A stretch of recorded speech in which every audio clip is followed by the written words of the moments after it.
It is April 10th, 2021. This is a little laminated bookmark that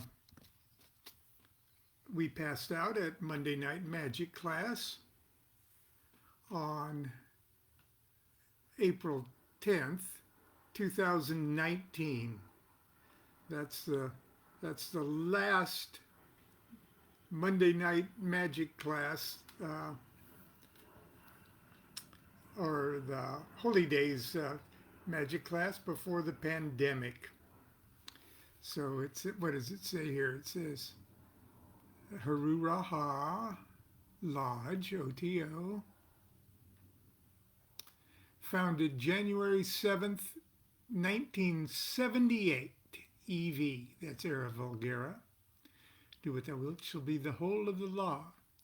A feast for the 3 days of the writing of the book of the law. April 8th, 9th, and 10th, 2019, EV, Era Vulgara. A small gift from Lon and Constance Jean DuQuette on to our beloved members of Monday Night Magic class. Love is a law, 11-year-old. We miss you guys. This fell out of this little copy of the Book of the Law. This is the official one that is presented to initiates of the Ordo Templi Orientis. It's a gorgeous little thing, and in the back, it even has the handwritten facsimile of Crowley's own handwriting on it. And anyway, today is the feast, is the third day of the feast of the 3 days of the writing of the Book of the Law of this back in 1904. And it sort of represents the last day of the holy days of 2021, or the high holy days anyway, which started on March 20th, when we celebrated the Feast of the Supreme Ritual and the Feast for the Equinox of the Gods. And so tonight there's going to be a little special presentation on our local MMM Lodge here in Orange County, OTO Lodge, where we're going to do a special presentation of what we usually do every at Monday night class on April 10th. Constance does a beautiful fire lighting ceremony, and I do the Mass of the Phoenix, and then we read the third chapter of the Book of the Law. And if you're interested, I don't know if you can still register to see that tonight, but go to the Golden Lotus OTO Facebook page and see if you can find the link to that. It's at 7 o'clock Pacific time tonight. But anyway, so I wish you all a very, very happy Thelemic Holy Days, the second one that we've had to do with the sort of pandemic lockdown. And that's it. And if you don't have a copy of the Book of the Law in its entirety, not the facsimile, but the text of the Book of the Law is in this book. And this is the book we're reading today. And we're working on Liber Samic. And which is a challenging section of the book to read in an environment like this or on a morning reading venue. But anyway, we're still on section A, okay, which contains the oath. And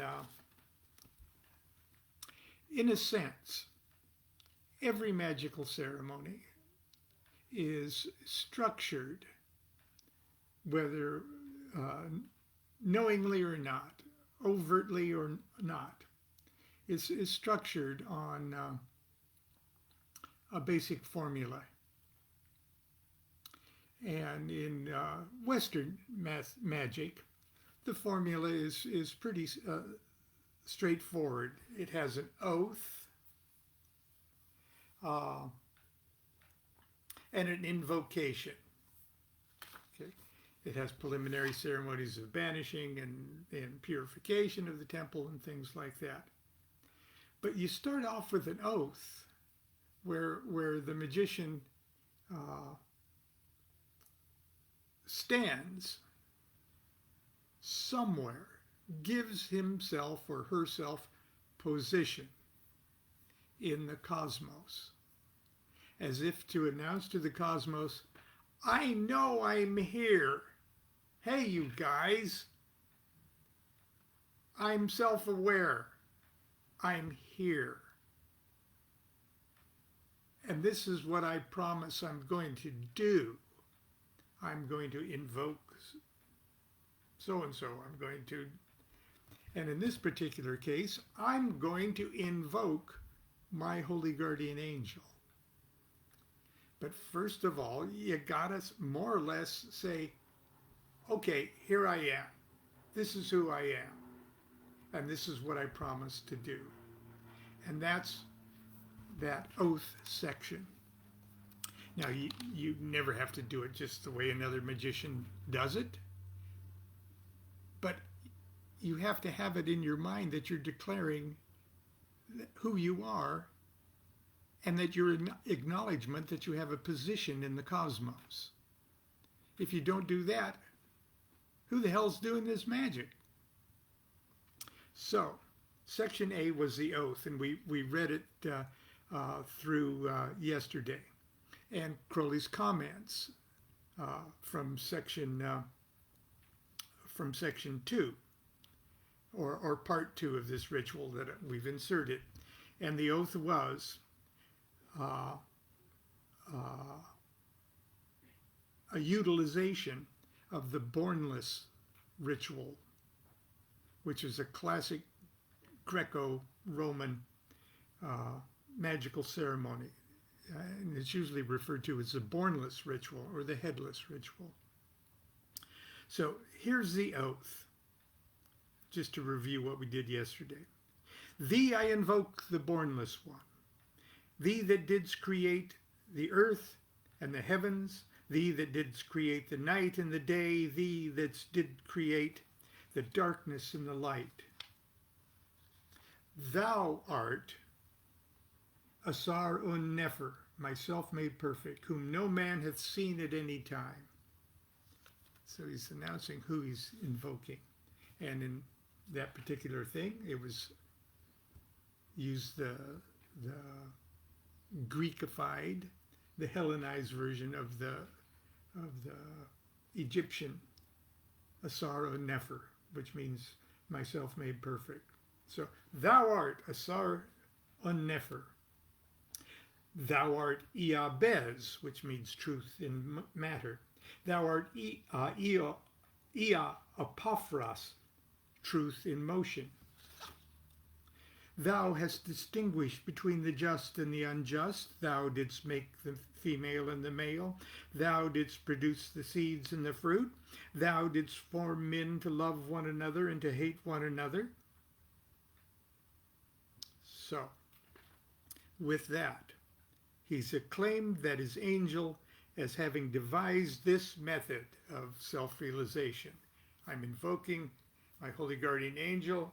You more or less told me how to do this, so I'm doing it, okay? The object of incarnation is to obtain its reactions to its relations with other incarnated beings and to observe others, to observe theirs with others. I just love that line. Okay, so that's where we are. I'm here, this is what I'm going to do, now this is who I am. And that's where we're picking up this morning. Section A, small a. I am Ankh of Nakansu, thy prophet, unto whom thou didst commit the mysteries, the ceremonies of Kem. And if we forget who Ankh-Af Nakansu was. Crowley considered it himself the incarnation of Ankh-Af Nakansu, the priest of the princess. So, in a sense, in Crowley's mind, and you as your own private magician are going to have to figure out your own version of these factors of the equation of the invocation. Ankh-Af Nakansu is praying there to his God or his holy guardian angel at the time. I am Ankh-Af Nakansu, thy prophet, unto whom thou didst commit thy mysteries, the ceremonies of Kem. And Kem, an old word for Egypt. This is Crowley's notes on that. The adept asserts his right to enter into conscious communication with his angel, on the ground that the angel has himself taught him the secret magic by which he may make the proper link. Don't blame me, you told me how to do this, so I'm doing it. Okay. Now, in the original version of this Bornless ritual, instead of saying, I am Ankh-Af Nakansu, like, because that's Crowley's thing, it said, I am Moshe, or Moses. Now, Crowley gives a little analysis of the word Moses here. Moshe is, and he spells it Mem-H, or Mem-He, the formation in Yechida, which is the ultimate unity of the soul, the absolute unity of the soul. The Chai, which is the life force. The Neshama, which is the soul intuition, and the Ruach. So those are four parts of the soul, Kabbalistic parts of the soul.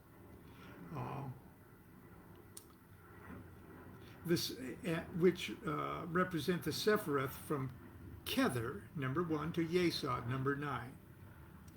So MH, the MH of Moshe, represents that. And the MH adds up to 45. And Crowley, of course, dissects that to tell us 45 is the sum of 1 through 9. And that's the Sephiroth we're talking about. And the Sheen in Moshe is 300, which is the sum of 1 to 24, which super adds to these 9 an extra 15 numbers. See in Liber D the meanings and correspondences of 9, 15, 24, 45, 300, and 345. Thank you, Mr. Crowley. We'll do that. But we'll move on first. Also, 45 is the same numeration as ADM, or Aleph Daleth Mem, which is Adam. Okay. Moshe is thus the name of a man as a God-concealing form. But in the ritual, let the adept replace this Moshe by his own motto as Adeptus Minor, or what the magician's motto was when he achieved the knowledge, or the 5 = 6 level of consciousness on the tree of life. So, but in this ritual, let the adept replace this Moshe by his own motto as Adeptus Minor. Now, in the original ritual, it says, I am Moshe, the prophet of Israel. Okay, but Crowley replaced that with Ankh-Af Nakansu, the ceremonies of Kem. But for Israel, he said, let him prefer his own magical race, according to the obligations of his oaths in our outer order. The Beast 666 himself used Ankh-Af Nakansu and Kem in this section. I use my own motto, and I use the mysteries of Thelema. I identify Thelema as my, quote, magical race here. Okay. Part 2, or number 2 here, excuse me. Thou didst produce the moist and the dry, and that which nourisheth all created life. Crowley's comments. The adept reminds his angel that he has created that one substance of which Hermes has written in the table of emerald, whose virtue is to unite in itself all opposite modes of being, thereby to serve as a talisman charged with the spiritual energy of existence, an elixir or stone composed of the physical basis of life. This commemoration is placed between the two personal appeals to the angels, to the angel, as if to claim privilege to partake of this Eucharist, which createth, sustaineth, and redeemeth all things. So that's his comment to thou didst produce the moist and the dry, and that which nourisheth all created life. Hear me, for I am the angel of Ta Apaphras Ra. This is thy true name, handed down to the prophets of Chem. Crowley says, now he asserts that he himself is the angel, or messenger of his angel. That is, that he is a mind and body whose office is to receive and transmit the word of his angel.